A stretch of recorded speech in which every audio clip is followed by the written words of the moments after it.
Hello and thanks for joining me today. This is Zoe from makeitcrafty.com and I thought I would do something different and have fun making a Christmas card. I'll be featuring a cute little character called Jinkles and sharing how I created a masked area using the falling snow background stamp. I also share a little tip on achieving a clean impression when stamping tiny sentiments. I hope you enjoyed the video, and if you have any questions, leave a comment below. I found Jinkles amongst my pile of coloured images and I thought she'd be perfect to use on today's card. She's about 75mm tall, which is just under 3 inches. So she's a great size for what I'm doing. To begin with, I decided that I would fussy cut her out, and so I'm just going all the way around the edges and right up to the line. I didn't feel like getting out my knife, so I just snuck in there between her feet to cut out that little area between her legs there. But you could get a knife out as well. Now, to help clean up those edges, I've decided to go around it with a black marker. What happens when you're cutting out these images is that the paper tends to sort of curl as you sort of turn it, so it makes those white edges really stand out.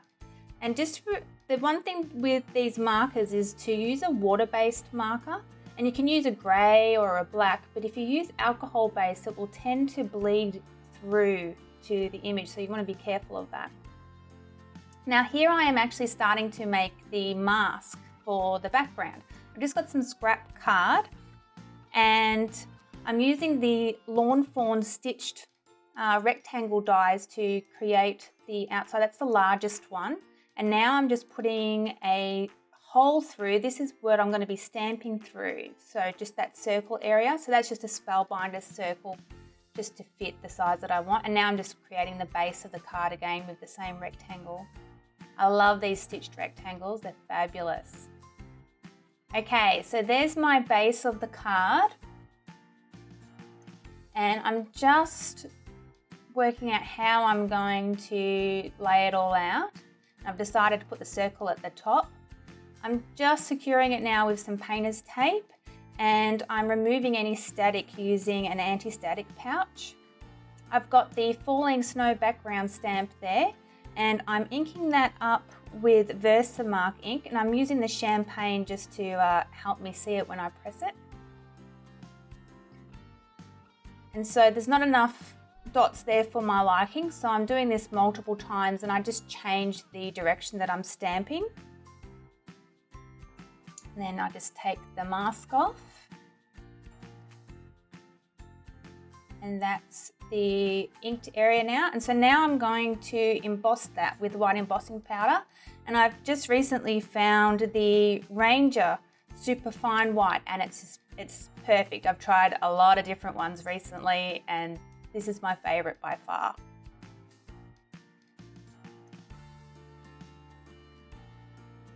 So there's a couple of areas where where the embossing powder had gone into areas that I didn't want, so I've just used a dry brush there to get that off. And now I've preheated the heat tool, and I'm just now, as soon as I actually stop as soon as it has melted, but as you can see, it's because it's all in one area, it's really made that paper warped. So if you just turn the paper over and heat the other side, it can sometimes help to flatten it out. So there I'm just checking where I'm going to put the sentiment. Okay, now here's a little trick. That Christmas sentiment is quite tiny and it's got those thin lines, and so if you stamp it, you can get the wobbles. And so what I found is if you put another stamp on the top and the bottom, and I'm doing it again here, you can help to keep it stable when you press that little stamp down. So here I'm just doing the merry part. And as you saw, I heat embossed it again with white embossing powder. I'm just doing that again now. Okay, so now I'm going to tape the base onto my card, and I've just got a standard 0.25 inch by 11 and I've folded it in half with a top fold. And so now I'm just adding some double-sided tape to the back.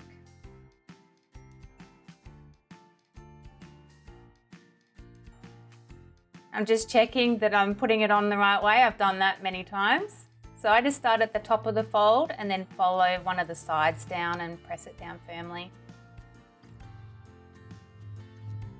Okay, so that's the main of the card done. So now I am using some foam to pop up little jinkles.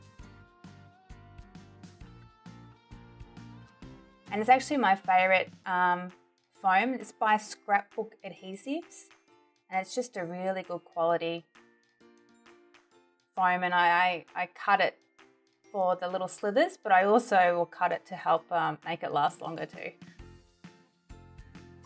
Depends on what I'm doing. So I'm just putting all those on around just to make sure all those little areas are supported, and then just to scatter a few throughout her main body. And then I just realized that I forgot to put her little bell on. So I'm using I use a little mat here and some pins to poke some holes through.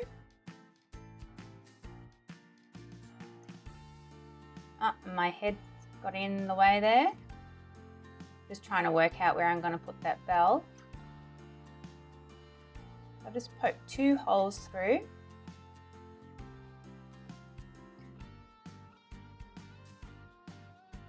And then I'm just going to use a needle and thread to attach that. So I realized that as I was doing it, it's quite, there's only a little join between the bell and the hat there that when I've cut it. So it actually breaks off, unfortunately, but you wouldn't know at the end of the card. So just be careful if you're doing this yourself.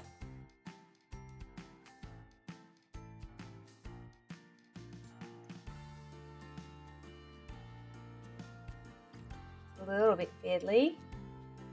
Okay. So then I just cut it off and tie a knot at the end. Probably should have left the thread a little bit longer to make it easier, but I like to do things the hard way.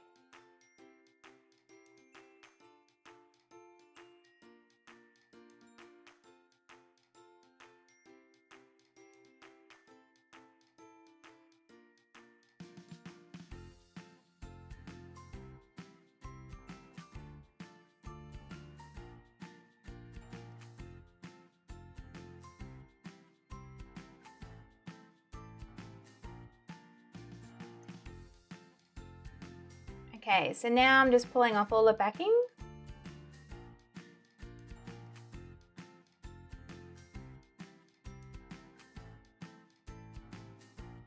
And this is where I lost the bell.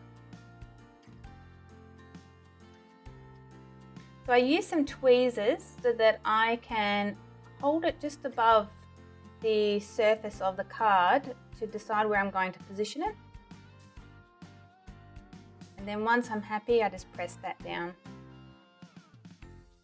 So I find the tweezers sort of get my fingers out of the way so I can work out if I'm happy where it's going.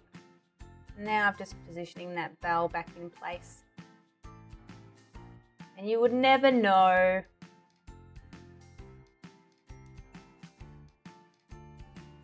So I thought I'd add a little bit of bling as well. And you need to excuse me in advance. My head just totally took over on this one. I was getting right into getting those embellishments in the right spot. So I decided to just use a few gold sequins to match the bell. And then I thought that I would use a pop of green with the rhinestones. I was going to use those red ones, but I didn't like the tone. I didn't think it suited her hair. Her hair's a bit more pinkish. So I swapped them out for some yellowy ones. Now you can see here that I'm just playing and moving them around. And ideally you want to, well, the suggestion is to sort of like go with an odd number of groupings, if you want to call it that. And so I've chosen to go with 3. And then within that, you then try and create like a visual triangle. And I typically like to spread them across my project to sort of even it out, and so that they're not all in sort of clumped together in one little area.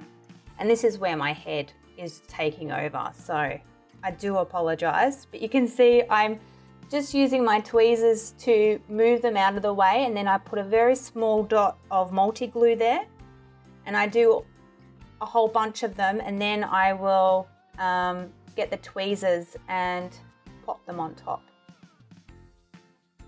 I actually edited that bit out because I don't think you could see anything but my head. But here you'll be able to see me pop them onto the glue.